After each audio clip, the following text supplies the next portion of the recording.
Right now, I can name 2 people right off the bat that don't live in our district, and one lives in Windcrest that comes into our pre-K program for Avance. And that was something that I mentioned to Mr. Madigan.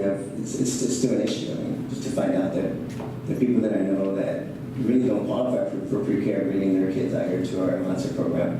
And that's something that I shared in the past. I think it's something with the registration. I think, and I'll share with you probably some of the comments that I heard from people about how they're getting in.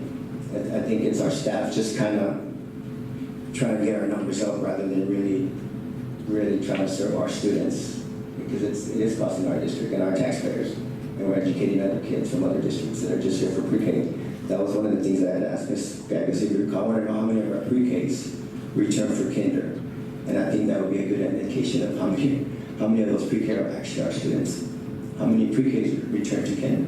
You expect, a 5%, 10%, withdrawal, but if it's more than 5 to 10%, then I'm going to say that we have to reevaluate on our registration process at the pre-K level. And then my third comment is, it's just kind of done, Mr. Moreno, real quick.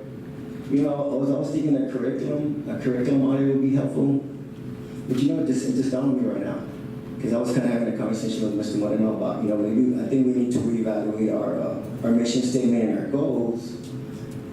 I don't know, maybe it might be today, but why don't just something curriculum you can think about? Maybe instead of doing a curriculum audit, we can do something where we're reevaluating our mission and our goals, and y'all want to do this as well as our governance, which has to be a lot with outcomes. Then maybe with all that, with the outcomes, then you use your outcomes to drive your instruction. So we don't really have to say, this is what we're doing wrong. Really, this is what we want to be. So everything we do ties to based on our data. So maybe not necessarily a curriculum audit, maybe reevaluating our mission statement, goals, and outcomes after this All-Star governance, and then take it from there. Just food for thought, something I can consider and just talk about at the curriculum committee. And those are my comments. Thank you, Mr. Quesada. I'll share real quick. I think that's a fair way to think of it. But also, it's not necessarily just the things that we're doing wrong. I also want to highlight the things that we're doing well.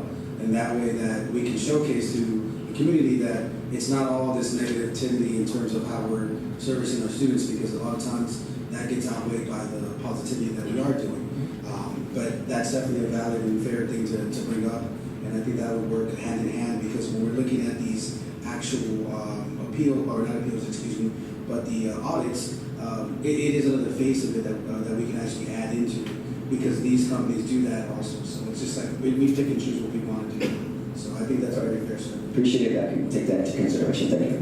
No, thank you, Mr. Bundes, and I think all of us are, striving to do better. So, any guidance the board can give us, greatly appreciated. So that was Mr. Moreno. Mr. Quesada. I'm sorry, yes. Real quick, so I just want to make one correction. We're bringing the district improvement plans and campus improvement plans in January. We had several campuses that you have to align the funds to their goals that weren't aligned, and Ms. Wolf is working with those because of federal funds. So we'll bring those in January. Thank you. Any further comments on this agenda item? Okay. Moving on, 6B, report gets accepted on behalf of the board as per policy CDC local. Mr. Mariano. Yes, Mr. Chair, with the gifts report we have to the special education for Judy's Food to Go for what's next, symposium supplies for $50. We have to the mariachis for the Association of Education Service Agencies for $500. We also have several to Bella Elementary from Steven Sanchez for supplies for $100. Helen Carano for $10. Albert Udesi for supplies for $200. Javier Tremba for robotic supplies, again to Benner for $50. AMJ Trucking for robotic supplies also for $100. Albert Udesi for supplies for $25. And then we have one for Kingsborough Middle School from Strawbridge Studios, INC, for supplies for $604. We also have one to the Student Group Fund for Kingsborough from Michael Ray Lopez Vader for chess team supplies for $300. Some non-monetary donations we have for student support from the Redeemer Presbyterian Church for food boxes for $10,800. We have Carol Bell Elementary Conference USA gift card for $1,000. Leon Middle School for Stella Joyce Benson, a gift card for $75. Leon Middle School HEB gift card for $100. To our student support, Adopt a Family Need, turkeys for Thanksgiving for $1,000. Joe Wetzel from HEB Supplies for $300. Kingsborough Middle School from the Lanier class of 74 for supplies for $60. Kingsborough Middle School also from Sam's Club, gift card for $50. Kingsborough Middle School from Principal Sylvia Tovar for supply for $42. And Joe Wetzel from HEB gift card for $50. For a grand total of $15,460. Thank you, Mr. Monagon, and thank you to all those who give so generously to Harlem ISD. 6C, Insurance Committee Report, Mr. David Abundis.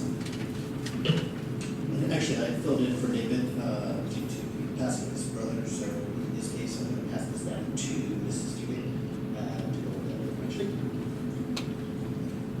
Thank you, Mr. Tejeda. With pleasure. The Board Insurance Committee met on Thursday, December 14th. We were called to order at 5:06 by Mr. Tejeda. And in the interest of brevity, I'll just summarize in general terms. We, after the call to order and introduction of staff, Mr. Tejeda requested an update from staff regarding the possibility of implementing an on-site healthcare clinic for employees to assist with lowering claims, lower the claim to a premium ratio. Ms. Guardo shared that she's working on several options to determine the best model for Harlandale. She's also working with procurement in creating and advertising a request for information in early January to determine which model are available and which would work for Harlandale. Mr. Montergal also shared that looking at the limited funds, how we divert money to support the clinic versus possible increasing contribution, because it's a finite amount of money, and we wanted to make sure that we have a viable option and looking at a long-term commitment to improving the outcome of how we go out for insurance. Mr. Tejeda echoed the sentiment, and he added that across the country medical costs are skyrocketing, and our big focus is to get our costs under control so that we can receive competitive bids from multiple vendors. In addition, Ms. Guajardo discussed the wellness programs that have been implemented, such as monthly wellness letters. We're starting a Lose to Win program and a pilot at one of our schools in 2018, January, and as well as biometric screenings. So we have the proverbial, we take a horse to water, but we can't make him drink, so we have wellness programs. So now our emphasis is going to be on ramping up participation by our employees. The Employee Advisory Committee asked for information on different types of coverages and are they available in health insurance. And finally, our next steps would be to meet toward the end of January or early February after the district receives breakdown and end-of-year data from our carrier on trends. We dismissed at 6:07. Thank you. Any questions or comments?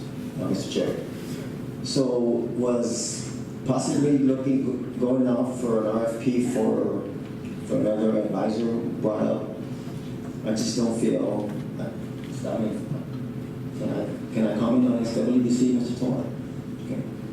I just don't feel they're doing an adequate job for us. I mean, our insurance rates the last 2 years for them have gone up substantially, so I think, at least I personally think we need to at least look for other possibilities for other advisors for us, and that was something I was hoping that was discussed at that meeting, and again, I have to apologize for not attending, but because I was at the Rosary that evening. So that's something that I definitely want us to look at as I mean, I just want options, and that was one of the options. So the clinic was one, going out was another. I think whatever help we can bring this guy out of the, I think will benefit our staff. Just the insurance is way too high. Yes, sir. I'll make a note of that. That wasn't discussed that evening, but I'll make a note of that for our next meeting. If it was not discussed. It was not discussed. Mr. Chair, real quick. I guess, Ms. Tudyk, I forgot to ask this, I just thought of it right now. I know it's been almost like 3 weeks or so, but, and I don't know how it pertains towards us, but I know that there's a merger of sorts going with, I think, Aetna and Humana of sorts. And I didn't know if that would ever kind of impact us in the long term, because then it would be, instead of 4 insurance companies, we're going to be looking at like 3 or maybe 2. I think I can answer that for you, because I have more information on that. Actually, Aetna took over Yes, okay, yes. CDS was the. Or CDS took over, is taking. Edmund took over CDS, and what we discussed there was the possible chance of maybe trying to reach out to them again and maybe kind of trying to get another bid, probably for next year. If CDS is gonna be a contender, I would kind of keep an eye on it, because of the fact that in-house, they do like in-house clinics there, that can cover their cost too. I read over it, kind of perused through it, and I was like, well, it's still gonna be like a good year before it gets finalized. But, it's something that maybe could impact us either adversely or maybe positively. Any further comments? I have comments, Mr. Chair. It was kind of the difficult speaking, and Mr. Roger Golan, others could say, it's not very helpful for these staff actually. What we kind of saw in the afternoons is that yes, there is, we're gonna have to fill that need somehow, we have to fill that way. If it's repairing the insurance and trying to make sure that our claims go down, or any other options that we can do to kind of reduce those claims in the near future, so that we can get that. Well, this is, getting on how wellness, we need to jump over. We need more and more advocates there. One other thing that came up after the meeting that I would like to kind of bring up too, and I want to try to see if we can do a little more, is education of our insurance. That was something that was brought to me, and I think that is something that is right. I think we need to kind of go in there and kind of educate our staff a little more on how this insurance would work for them to benefit for the most. Not just benefit them, but helping us in the long term. So those are just other things that we might want to benefit from God. Thank you, Mr. Tejeda. Any further comments on this agenda item? There being no further comments, let's move on to 6D policy, Mr. Tejeda. Again, I'm just gonna have this to take over the policy.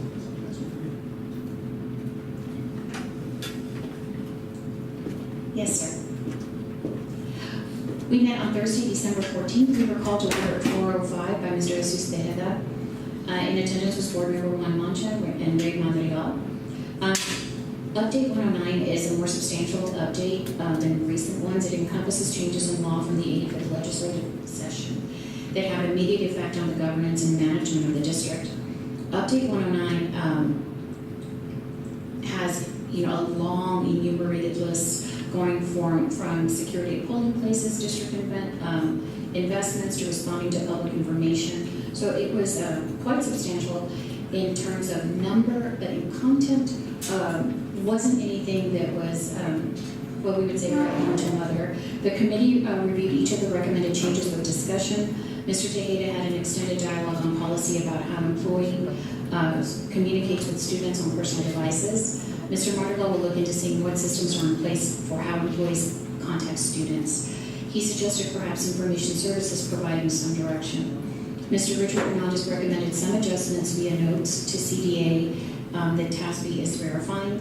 The committee was informed of the possible adjustments. And finally, the committee discussed the possibility of TASB providing a comprehensive review of our local policies.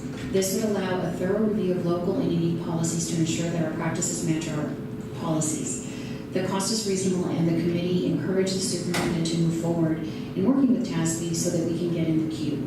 The process takes a few months and involves all departments. TASB will then make adjustments and share with the board to accept and approve.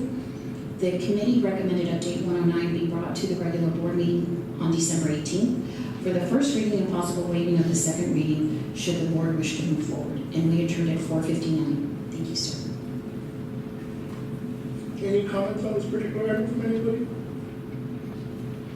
There being no comments, we'll just move on to 6E. Review the tentative timeline for 100-acre plus land survey RFQ. Mr. Madrigal.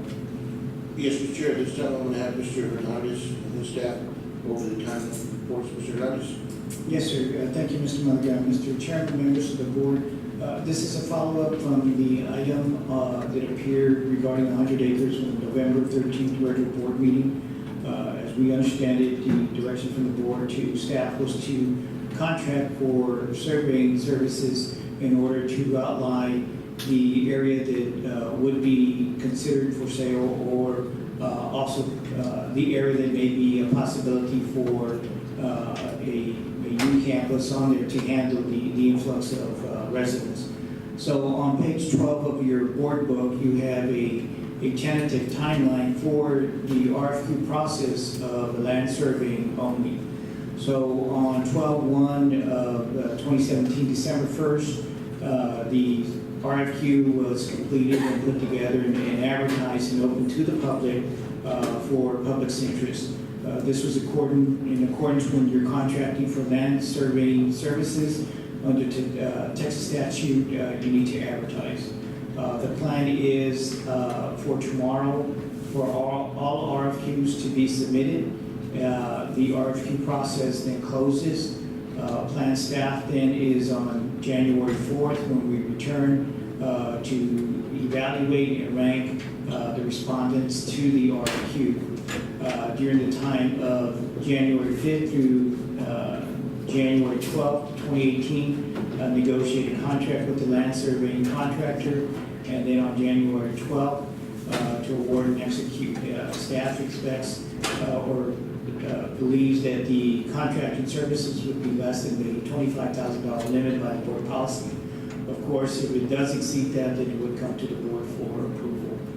On January 22nd through February 5th is when the survey would be provided and plotted of the land, and I would imagine that after that process, then it would be brought back to the board for more discussion and consideration. Mr. Chair, Yes, Mr. Woody. so what we discussed in the November 12th meeting doesn't call for it to come back for us for a final. This pretty much says they're gonna go out, they're gonna choose, and they're gonna rank, and then they're gonna pick somebody and negotiate with them.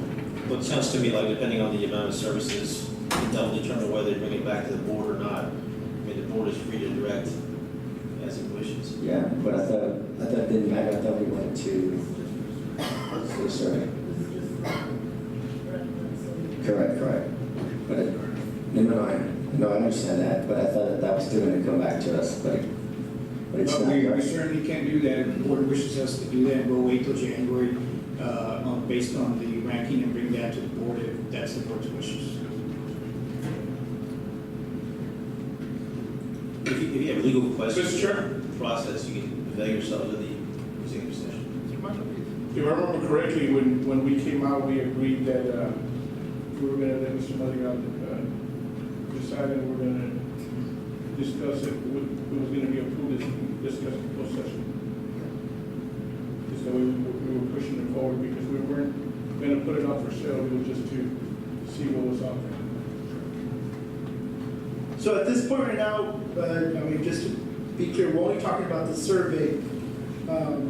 And that would be to get, I guess, proposals to see how much the survey itself is gonna cost us, correct? What's on the table now is to procure the services of a surveyor, to hire someone to do surveying. It's not to alienate or sell land or get quotes, it's simply to get prices from people who do surveying. What do they offer, how much they charge, that's what's on the table. So, Mr. Chair, I have a question. I guess in regards to the cost of the actual surveyor to do the actual work as to survey all the land, was that going to be brought back to the board? Because that's what I kind of assumed, is that was going to be brought back to the board to discuss the actual cost before we move forward. Again, I think Mr. Dundas was speaking to the existing policy, there's a threshold of 25,000. That's the threshold. Typically, if it's under, staff makes the decision. If it's over, they bring it to the board, and that's up to the board if you want to make that call. Deviate from policy, that's something you all need to decide, but that's what Mr. Dundas was addressing. I think, Chair, real quick, and then I'll let Mr. Mantra go, is that I would assume that if we get wind or somehow we find out that the survey is going to cost us $200,000, $100 and something $1,000, that might factor into our opinion of whether or not we want their survey if we're not all in it to go all the way. Because I think the reason for the survey was to find out what are we looking at, get more information so that we can all make a more informed opinion. I'll pass it to Mr. Mantra, and I think Mr. Mantra? And again, if I remember correctly, that's exactly what we discussed in closed session. I mean, when we came out we all agreed that we were gonna go as a discussion closed session. If it went further in the amount that we are allowed, then we could come back to the board. And yes, I mean, it's a discussion again, we're discussing the possible sale. So again, this is the reason for the survey, again, if it's gonna be done, is gonna be, yes, we're gonna put it out there. So let me ask one question in regards to this, the survey. Wasn't it supposed to be brought back to us what land piece was gonna be sold? Because that's a major discussion that we were talking about inside there. So I don't know if we want to continue discussing this here or in closed session, because I think this is an item that was on in closed session to discuss also, correct? Any item on the agenda, you're available to take an executive session if you have questions that are of legal nature to confer with legal counsel. If it deals with the value of the sale or the alienation of land. So this item is able to be discussed in executive session if you have legal questions on the process. I think we should go into to discussion inside, I mean, pull this item right now, let's kind of discuss it in closed session, because there's a couple questions I do have in regards to legal myself, to make sure that this is going to be done right for us, okay? Okay.